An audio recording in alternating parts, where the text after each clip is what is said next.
জাতীয় নির্বাচন ঘিরে সরগরম শেরপুরে ভোটের মাঠ। জেলার ৩ আসনে প্রার্থী চূড়ান্ত করেছে জামায়াত ইসলামী। বিএনপি প্রার্থী চূড়ান্ত না হলেও ভোটারদের মন জয়ে কাজ করছেন সম্ভাব্য প্রার্থীরা। নির্বাচনী প্রস্তুতি নিচ্ছেন অন্যান্য দলের নেতা কর্মীরাও। চলছে গণসংযোগ, আলোচনা, মিটিং, মিছিল। এদিকে সুষ্ঠু ভোটের আশা সাধারণ মানুষের। শেরপুর প্রতিনিধি শরীফুর রহমানের তথ্যচিত্রে ডেস্ক রিপোর্ট।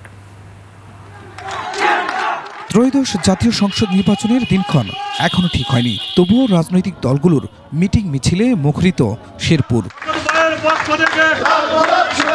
শেরপুরে ভোটের জন্য পুরোপুরি প্রস্তুত জামায়াতে ইসলামী। ৩ আসনে প্রার্থী চূড়ান্ত করেছে দলটি। বিএনপি প্রার্থী চূড়ান্ত না করলেও নির্বাচনের জন্য প্রস্তুত তারাও। দলের শীর্ষ প্রার্থীকে শেরপুর জেলায় 3টি আসনে আমরা বিজয়ী করতে পারবো, এটা আমার দৃঢ় বিশ্বাস। যদি লেভেল ফিল্ডটা আমরা কনফার্ম করতে পারি, সরকার তার অর্ডার যদি ইউজ করতে পারে, সেই ক্ষেত্রে আমরা মনে করি নকলা থেকেও খুব ভালো একটি সাড়া পাওয়া। একনল অ্যাডভান্সড হাইজিন সোপ, এবার জীবাণু ধুলাবালি ঘাম ক্লিন বোল্ড। নির্বাচনে জয়ী হয়ে শেরপুর 1 আসনের উন্নয়নে কাজ করতে চান জামায়াতের প্রার্থী। ভোটাররা এই আসনে এবার নতুন মুখ চায় বলছেন বিএনপির সম্ভাব্য প্রার্থী ডাক্তার সানসিলা। আমার কর্তব্য হবে শেরপুরের মৌলিক যে ঘাটতিগুলো, মৌলিক যে সমস্যাগুলো, সেই সমস্যাগুলো নিয়ে মানুষের সাথে কথা বলা। আমি আশাবাদী, 100% আশাবাদী যে শেরপুর সদরের মানুষ আমাকে সাদরে গ্রহণ করবে।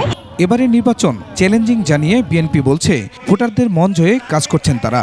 জনগণ জামায়াতকে বেছে নেবে বলে মনে করেন শেরপুর 2 আসনের প্রার্থী। সামনে যে নির্বাচন আছে সেই নির্বাচনটা একটি কঠিন নির্বাচন। আমরা যে যাই বলি সেই নির্বাচন বিএনপির জন্য একটি চ্যালেঞ্জ। জামায়াতে ইসলামের পক্ষে প্রত্যেকেই সমর্থন দিবেন এবং তারা তাদের নিজেদের আশা এভাবে ব্যক্ত করছেন যে আমরা সকল দলকে দেখেছি, এখন আমরা জামাতকে একবার দেখতে চাই। তবে যোগ্য প্রার্থী বাছাই করতে চান সাধারণ ভোটাররা।